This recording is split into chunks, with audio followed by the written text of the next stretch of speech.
কাতলা মাছ ভাজার সাথে গরম গরম ভাত আজকে রাত্রে জমিয়ে খেলাম। সন্ধ্যাবেলা দেখো বানাচ্ছিলাম র চা, যেটা খেতে খুব সুন্দর হয়েছিল বাট দেখতে ভালো হয়নি।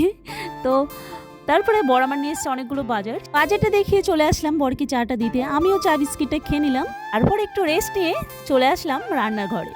মানে সন্ধ্যা হলেই তো রান্নাঘরে আসতেই লাগে। আর দেখো তারপর আমার বর মাছটা আমাকে ধুয়ে দিল। কাতলা মাছ নিয়ে এসেছিল, মনে হয় 165 টাকা নিয়েছে। যাই হোক মাছটা ভীষণই ফ্রেশ ছিল আর খেতে খুবই টেস্টি ছিল। আর একদিকে ভাত বসিয়ে দিয়েছি আর একদিকে মাছটা ভাজছি। আগের ভিডিওতে তো বলেছিলাম সেই বাবার বাড়ির থেকে মাছ নিয়ে এসেছিলাম, সেই খেয়েছি, তারপরে আর খাওয়াই হয়নি। তো আজকে নিয়ে এসেছিল মাছ আর সেটাই ভাজলাম সুন্দর করে কড়া কড়া করে। আর একদিকে ভাত হচ্ছে, একদিকে মাছটা ভাজলাম।